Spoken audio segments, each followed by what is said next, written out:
Let's start.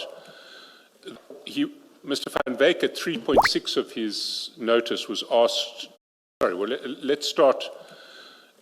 Mr. Van Wyk at 3.6 of his notice was asked to address the exchange of messages on 6 April 2025 from 10:25 to 10:48. And if we go to those messages, the starting point is a video that appears at the foot of 377 and the top of page 378, and we need to play that video.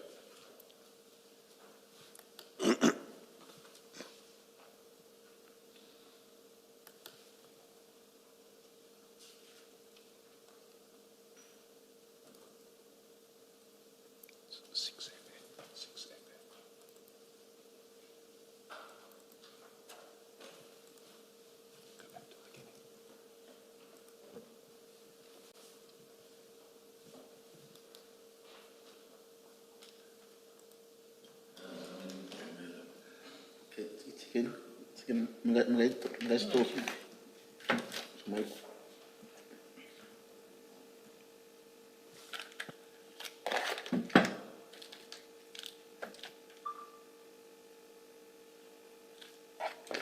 Mind matatu nifike sendela wala wa mina na so wanibona isona leso na only 9 something 970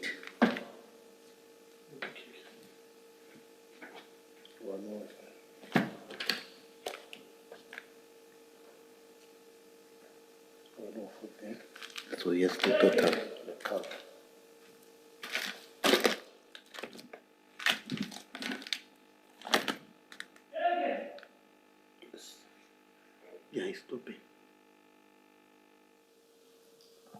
Now, if we go back to page 378,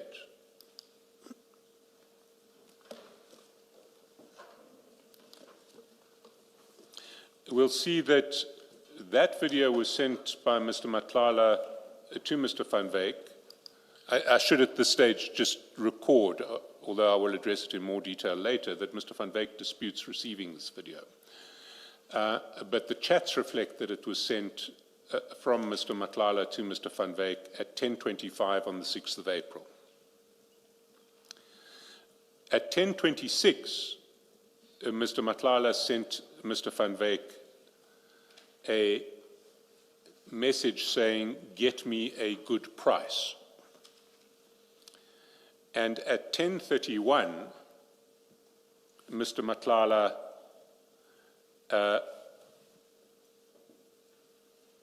Mr. Van Wyk. An alleged underworld figure, Vusimuziket Matlala, is said to have sent a video depicting cocaine being weighed to his close associate, Mike Van Wyk. The footage and related WhatsApp exchanges between Van Wyk, the CEO of Medicare 24, and Matlala were presented at the Matlanga Commission on Monday. Van Wyk was scheduled to give testimony, but his appearance was postponed due to his illness. Despite his absence, the Commission opted to proceed with the presentation of evidence, with Van Wyk expected to be given an opportunity to respond no later than 6 July. During the proceedings, WhatsApp messages between the two men were shown, raising questions about the nature of their communications, which included images of large sums of cash and suspected narcotics. A video allegedly sent by Matlala and shown at the commission depicts 5 white bricks being weighed. In response to the footage, Van Wyk reportedly asked Matlala to provide pricing for the substances shown. Chief Evidence Leader Matthew Chaskalson told the commission that the investigators had since established that the bricks in the video were cocaine. Among the messages presented was one from the third party referencing pricing and quality, stating, "We can only do 350,000 rand because my cost is 300,000 rand.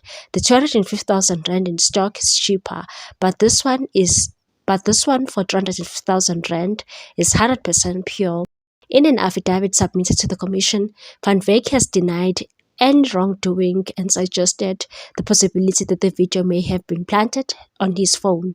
However, Chaskalson dismissed this claim, stating that it is technically impossible for such a video to have been inserted into WhatsApp exchanges between Van Wyk and Vusimuzi Madlala. Meanwhile, the Medicare 24 CEO has filed an application to postpone his appearance before the Madlang Commission of Inquiry after suffering severe panic attacks. Van Wyk was scheduled to appear before the commission on Monday regarding his links to the alleged underworld figure Vusimuzi Madlala, as well as alleged corruption involving a 360 million rand SAPS healthcare tender and the EMPD. On Monday, Sandy Duplessis, the attorney representing Van Wyk, informed the commission of the postponement application, which was filed on Saturday. She briefed the commission on Van Wyk's medical condition, explaining that he would be unable to testify as scheduled, and said when we were consulting Van Wyk yesterday, he suffered yet again from severe panic attacks. Earlier this week, on June 17, he saw a psychiatrist. Following the consultation, the doctor placed him on medication, which subsequently had to be changed.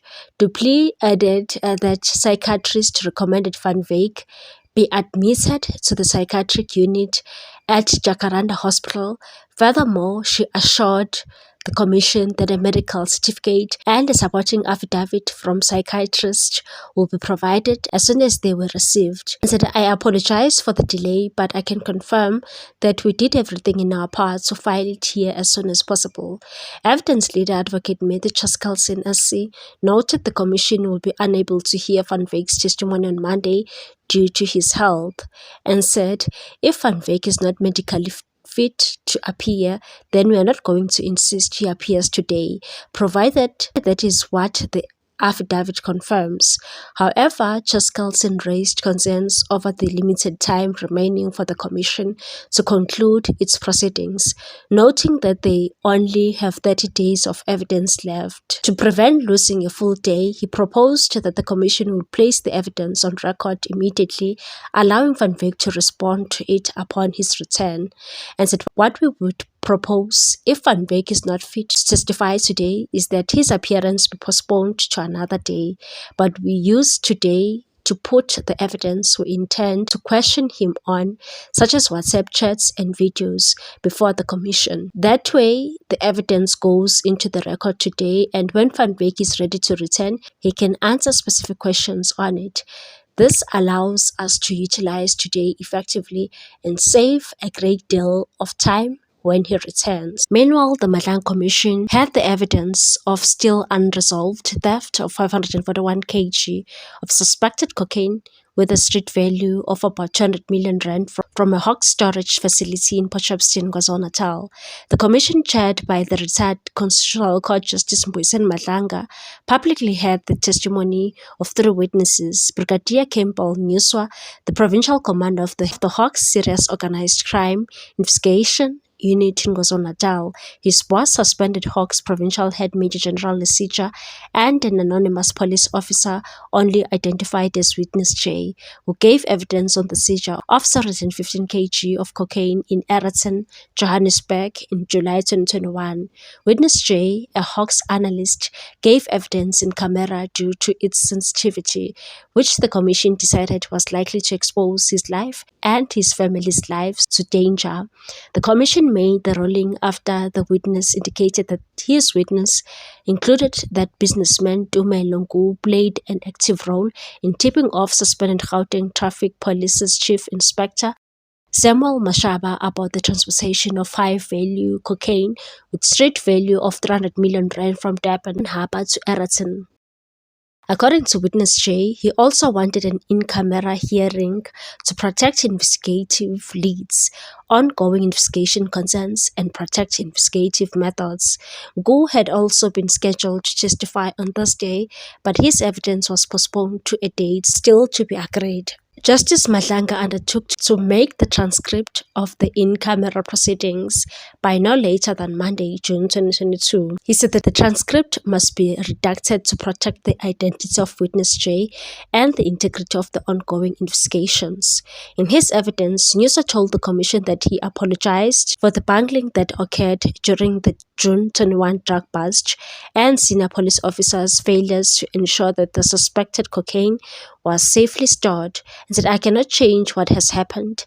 The only thing I can say, I'm sorry to you and the nation." Khumalo had asked Nyusa about the failure to inquire with the other police stations, especially in Durban, whether they had storage capacity, and his arrival with Sinon and Bishopston, where they could see that police prescripts on handling suspected drugs were being violated. Khumalo said, "You allow this culture where people do not comply with the prescripts, and for 5 years you do nothing about it, and people continue doing the same thing over and over again, and it creates this culture where prescripts are just there on paper, nobody complies with them, and people do as they please." Sinana testified that he kept the keys to the storage facility because Nyusa did not have a safe, and said, "I kept the keys for the sake of the safety," adding that the decision he took were bona fide and not malafide in bad faith. What's the take on this one, people? Thanks for watching. Please subscribe for more news.